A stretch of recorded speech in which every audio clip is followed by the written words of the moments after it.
नमस्ते विद्यार्थियों, स्वागत है आपका SBN क्लासेज नावा सिटी नागौर में। हम पढ़ रहे हैं हिंदी पाठ्य पुस्तक कक्षा 3 के लिए। कौन सी कक्षा के लिए है ये?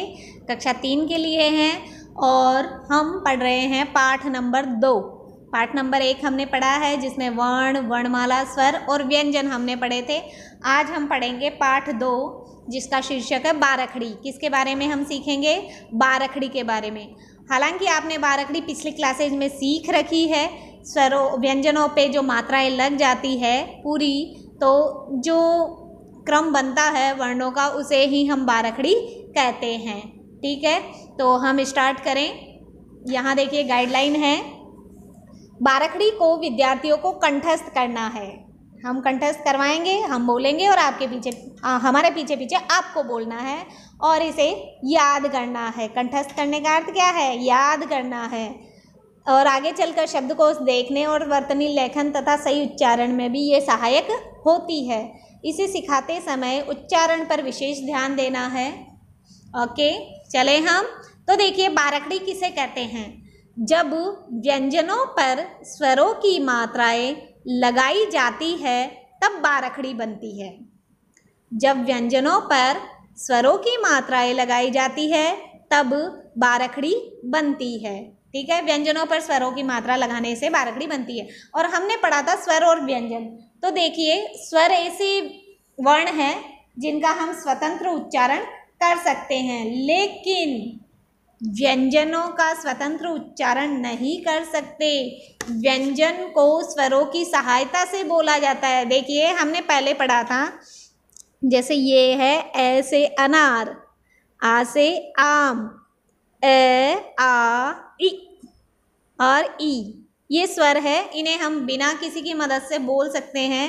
लेकिन ये जो व्यंजन है कै, खे, एक्चुअली ये ऐसे होते हैं। व्यंजन कै प्लस ए, यानी इसमें कौन सा स्वर जुड़ा हुआ है?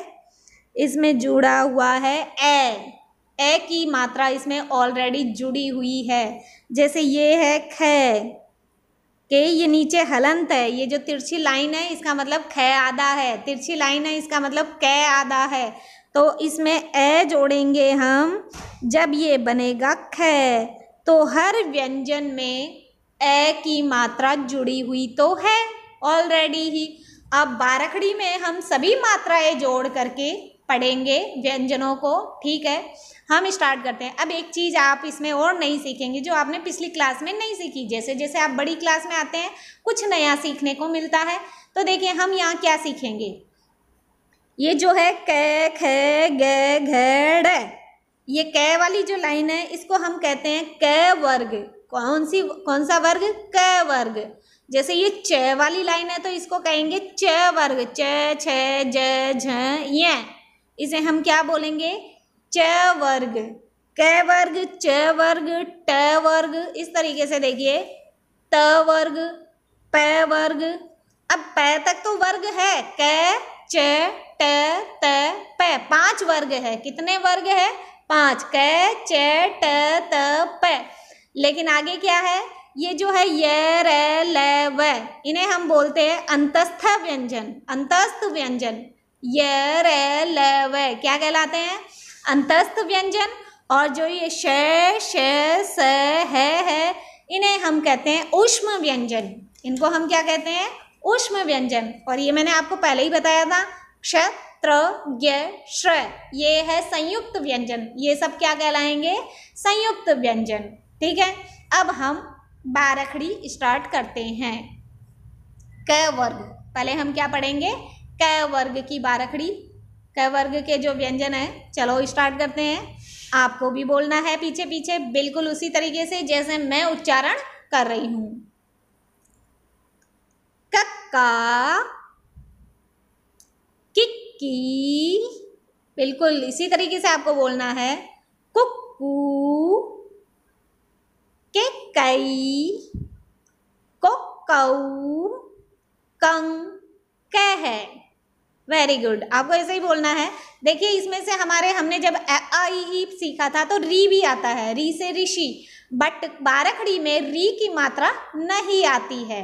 ये आपको ध्यान रखना है, बारकड़ी में री की मात्रा नहीं आती है। फिर से बोलेंगे हम, कक्का, किक्की, कुक्कू, केकई, कोकऊ, कंग, कह, खखा, खिक्खी, खुक्खू, खेखई, खोखऊ, खंग, खह, गग्गा, गिग्गी, गुग्गू, गेगई, गोगऊ, गंग, गह, घग्घा, घिग्घी, घुग्घू, घे, घेघई, घोघऊ, घंग, घह।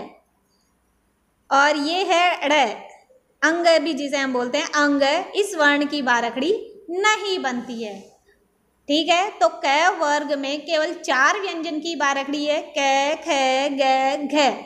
आपको अब अपनी नोटबुक में ये लिखना है बारकड़ी किसे कहते हैं, और क वर्ग के व्यंजन की बारकड़ी आपको अपनी नोटबुक में लिखनी है, लर्न करनी है और बोलने का अभ्यास करना है बिना देखे। Thank you.